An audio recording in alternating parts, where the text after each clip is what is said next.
Ahmad dan Ronaldinho.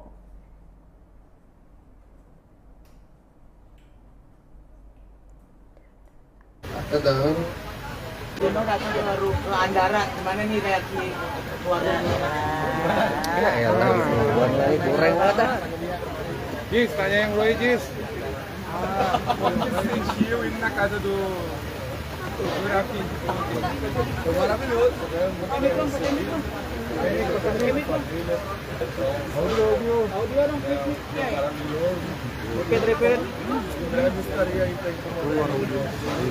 Katanya luar biasa ya, dia sangat senang di sana karena orangnya sangat ramah gitu. Dan nanti mungkin dia balik. Tiket Jis. Ya, satu pertanyaan lagi. Lagi Piala Dunia, siapa yang bakal dikatakan juara? Apakah Brazil bisa jadi juara Piala Dunia? Brazil bisa jadi juara nggak Piala Dunia? World Cup.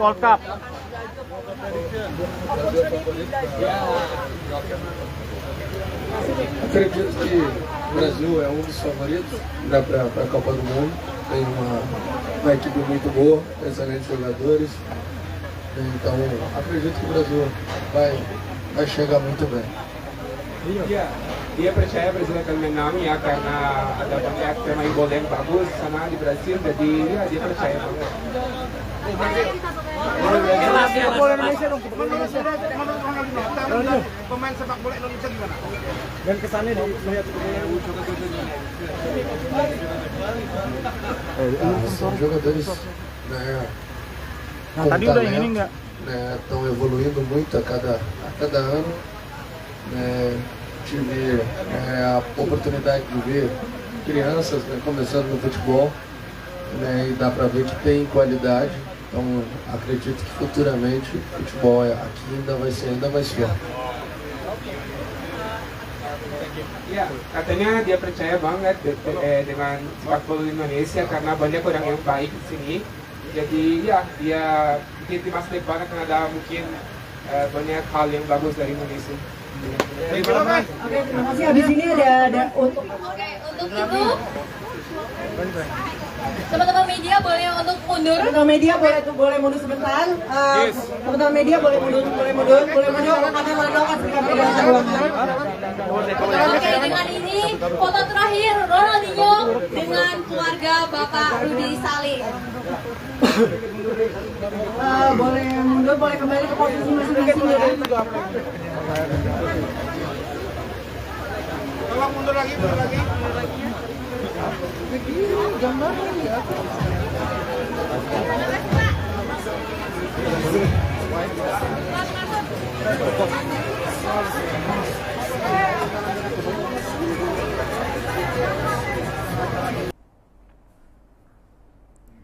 Berita selanjutnya datang dari pasangan Arie Untung dan Fernita Arie.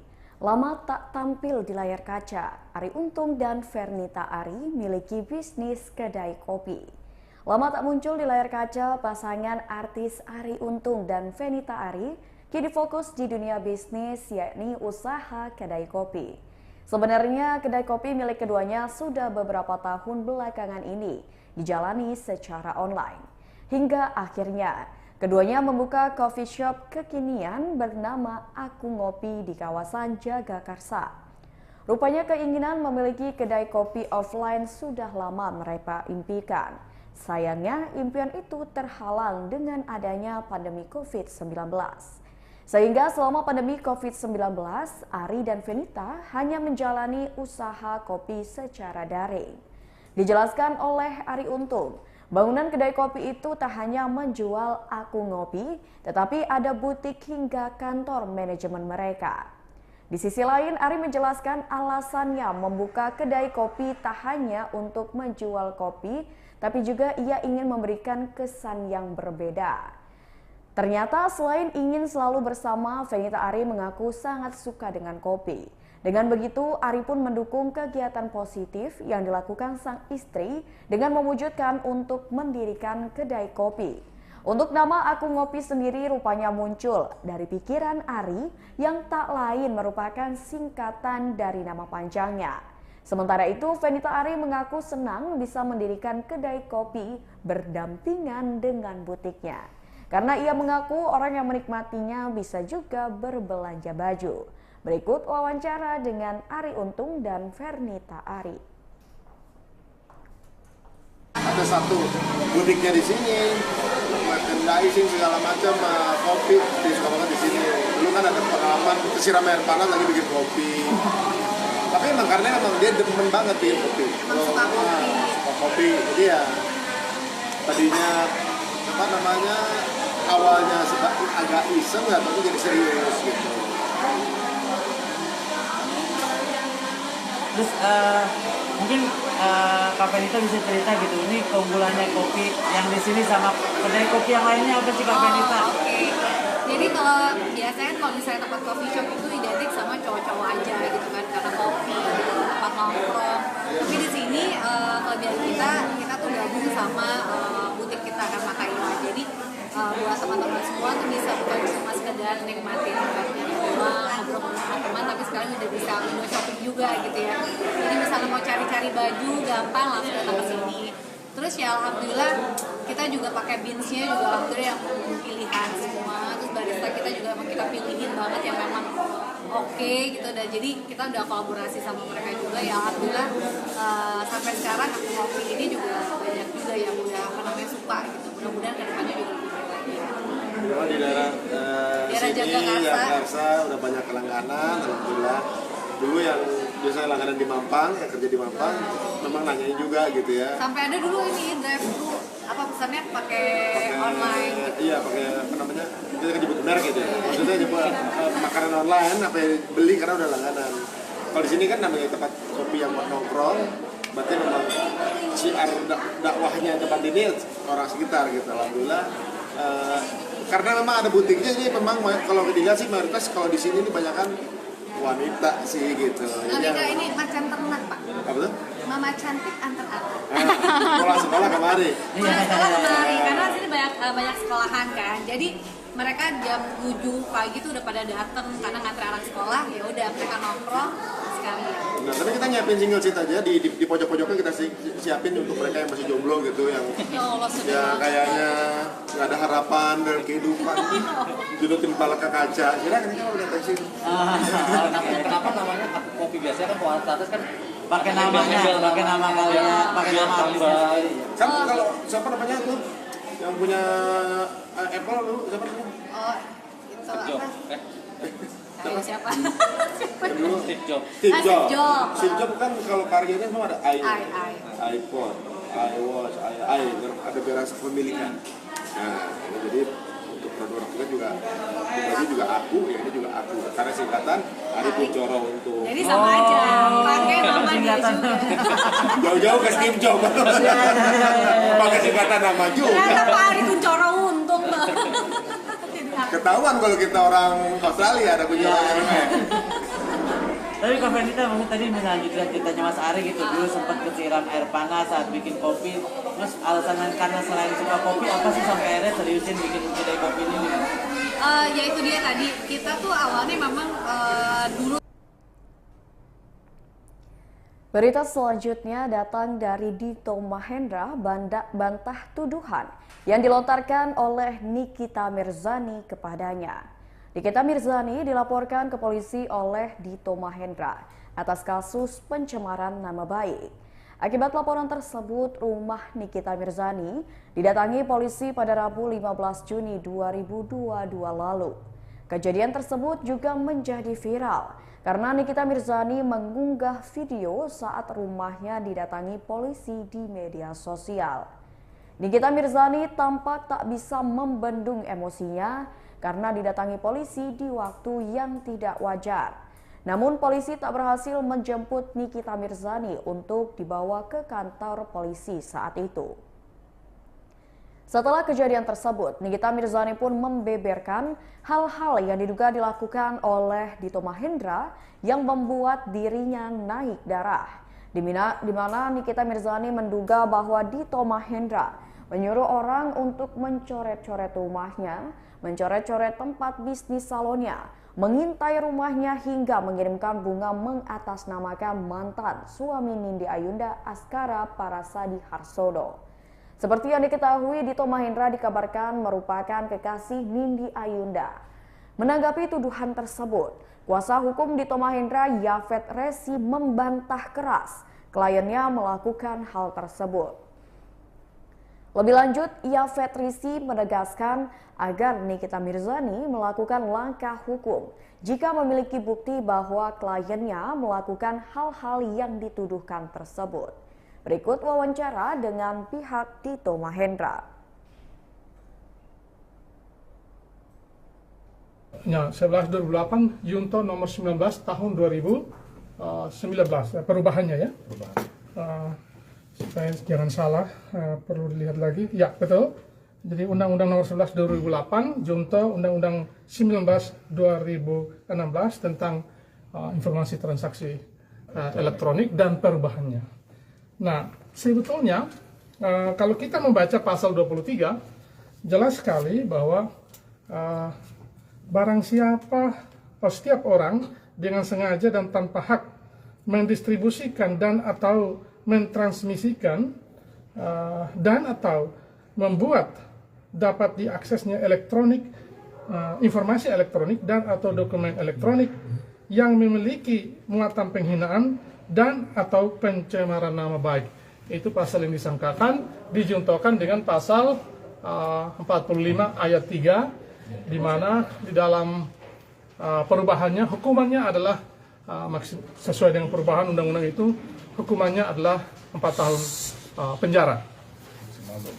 Nah, lalu kemudian kita oleh karena statement ini yang dilakukan di Instastory dari saudari Nikita Mirzani ini tidak hanya mencemarkan nama baik klien kami Mas Dito, tetapi juga menimbulkan kerugian material, ya, menimbulkan kerugian material bagi klien kami, sehingga disangkakan juga pasal 36 bahwa pelanggaran pasal 27 ayat 3 itu yang menimbulkan kerugian material itu diancam dengan pidana penjara 12 tahun.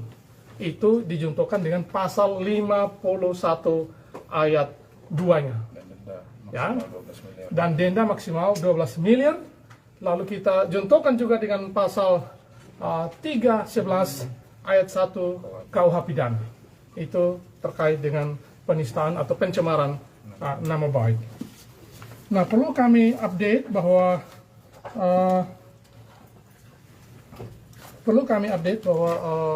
setelah laporan itu beberapa waktu kemudian polisi menjalankan tugasnya secara baik. Berita selanjutnya datang dari aktor laga Iko Uwais mangkir dari pemeriksaan untuk tempuh jalur damai. Iko Uwais sudah dijadwalkan oleh penyidik Polres Metro Bekasi Kota untuk menjalani pemeriksaan terkait kasus dugaan penganiayaan terhadap pria bernama Rudi. Tapi Iko lagi-lagi memohon agar penyidik menunda pemeriksaan terhadapnya. Iko Uwais hanya diwakilkan oleh salah satu tim kuasa hukumnya, Rahim Ki, untuk menemui penyidik. Iko Uwais tidak hadir dalam pemeriksaan lantaran sedang menempuh proses perdamaian. Suami penyanyi Audy Item itu sudah sepakat untuk menempuh jalur damai dengan seteruh hukumnya itu. Iko Uwais dipolisikan oleh Rudi yang berprofesi sebagai desainer grafis ke Polres Metro Bekasi Kota pada 12 Juni 2022 lalu dengan tuduhan dugaan penganiayaan. Berikut wawancara dengan kuasa hukum Iko Uwais. Minta untuk ditunda pemeriksaannya karena sedang menjalani proses perdamaian. Gitu. Saya jelaskan bahwa ini kepada rekan-rekan media ini bukan mangkir ya. Kalau mangkir itu datang tanpa alasan. Kalau ini kami minta waktunya untuk menjalankan proses perdamaian. mungkin seperti itu dulu ya. Belum ada Berarti lagi. tetap dilanjutkan. Berarti udah Belum ada ada lagi pertemuan, update-nya. udah ada pertemuan dengan pihak Pihak RD. RD. Sedang diupayakan, sedang dikomunikasikan ya. Kenapa pengen berdamai? Alasan kenapa? Ya gini, karena ini kan sama-sama pelapor, sama-sama terlapor. Jadi ya udahlah, gimana jalan terbaiknya itu saja ya. Tapi ada kesulitan nggak Bang untuk damai kedua belah pihak? Ya sedang diupayakan ya. Ada syarat Sementara itu dulu ya. Ada syaratnya nggak Bang? Ada syarat nggak Bang? Ada pemeriksaan selanjutnya, Bang? Selanjutnya Ya nanti sedang dikoordinasikan. Terima kasih ya. Awas jepit.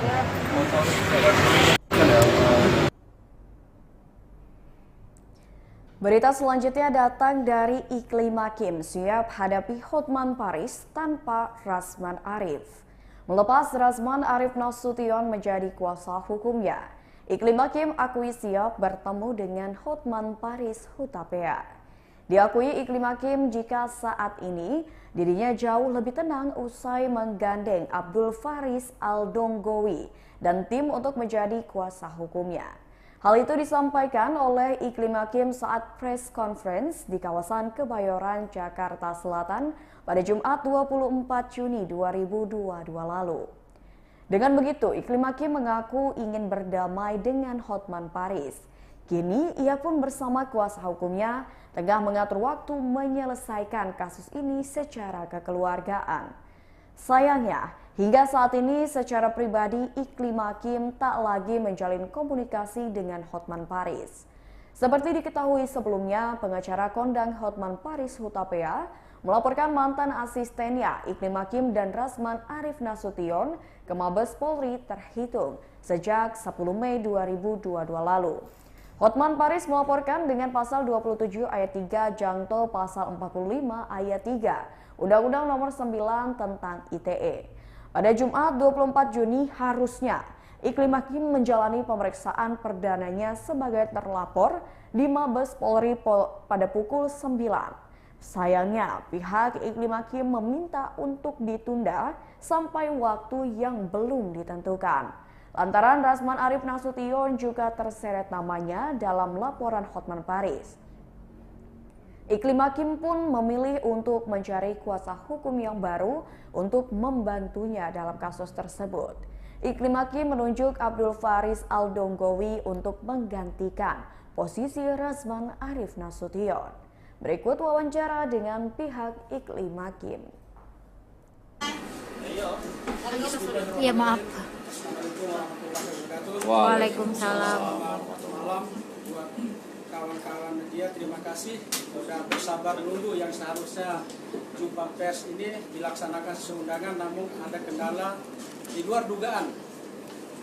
Tapi yang paling penting buat kita udah hadir dan kawan-kawan bisa menerima klarifikasi dari kita terkait dengan masalah klien kami Iklim Hakim.